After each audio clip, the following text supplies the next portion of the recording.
Thank you very much. It's just great to be back in Nova Scotia.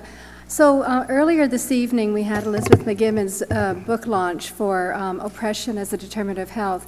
I think it's really important to consider these very large, very powerful forces as being driving inequities. And so it may be sobering, but I think it's important to think about that when you are putting energy into community. So that's what I'm going to do. I'm going to use household food insecurity. The definition is insufficient income to buy food, which is the lens that I use for inequities. And I want to show how the root causes of inequity can be driven by these very large, unfair societal forces. I'm going to talk about 3 different studies in like 1 minute each, 2 minutes each. I think they'll all sort of resonate because they are part of popular discussions.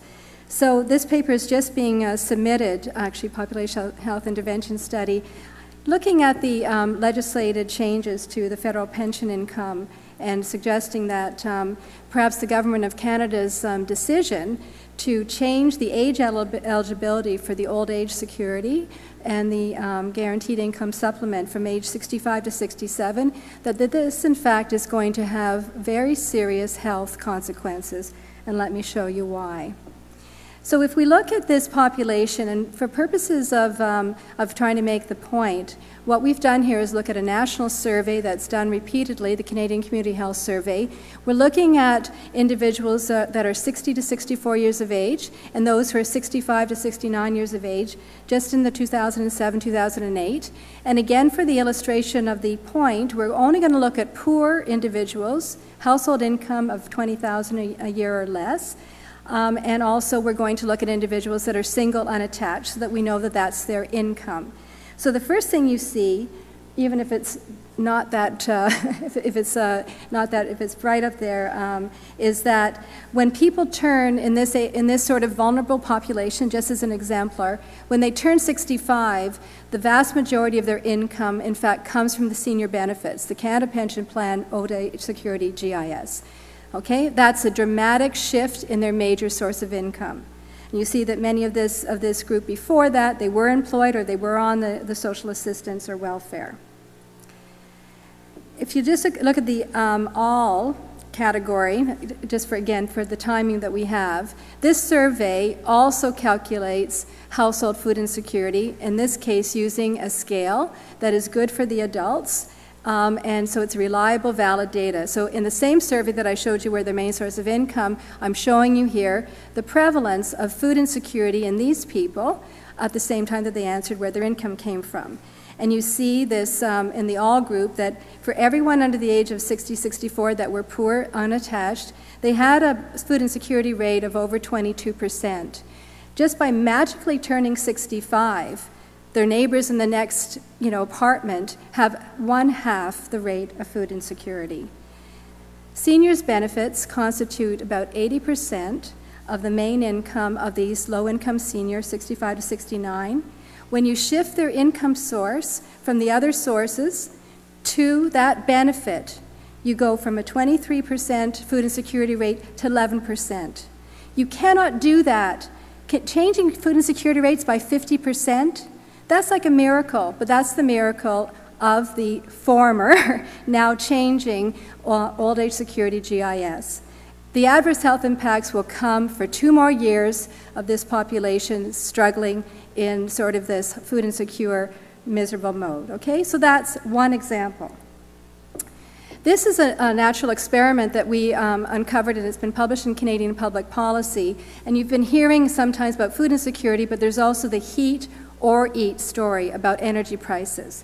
So this was our little detective story. Again, using national surveys. One of them was called the National Population Health Survey. One was the Canadian Community Health Survey, 98 to 99, 2000 to 2001. These little dots are the food insecurity rates, and you can sort of see in the eye of faith that there was an increase in food insecurity, and then it went down. We don't have anything in the middle range. Basically, in that 99 period, the population survey showed that food insecurity was 10%, and it was almost 50% higher. It was 15%, and this is for the whole population in the 2-year period afterwards. There were some measurement issues, so we had to detect that. So the first thing we did is we got lucky. We looked at what was going on in Canada between 98 and 2001, what was happening with food prices, with rent increases, what was happening in the energy sector, what was happening in the types of energy. And you can see that we kind of had like, bingo, in the 98 to 99 period, the National Population Health Survey, everything was pretty flat. And by the way, all the food prices were flat at that time, rent was flat at that time. And then you see this natural gas increase that went skyrocketing in that time period that just so happened to be the natural experiment of coming across Canada and gathering information on food insecurity. Okay, so we were suspecting that there was something about energy prices that might have driven food insecurity in the population. So the next thing we did was to look at 2 points. One is the provincial effects. Where were the provinces having this high food insecurity compared to other places, and was it different for the homeowner versus the renter? So here we see the results. Absolutely flat between all the provinces sort of plotted. The food insecurity rate didn't change at all. In fact, that R squared is less than that's 0.0002. So there wasn't actually anything happening in energy prices driving food insecurity in Canada in any province associated with those that are renting. But you see this very high increase. 71% of all the food insecurity increase in Canada was explained by, that's what that 0.71, was explained by the provincial effect of those that were in the West, particularly my province of Alberta, where we had these incredibly uncontrolled energy spikes for natural gas. And this was the very first time that we were able to show that we created food insecurity in homeowners because of the income shock. So energy inflation is a big force. It can precipitate household food insecurity in Canada. That 98-2001 case shows that we could actually take homeowners who couldn't buffer anymore those price shocks. The renters were the ones that actually had a lease. So they actually had some protection over that time period from those energy prices. They would be got later, of course.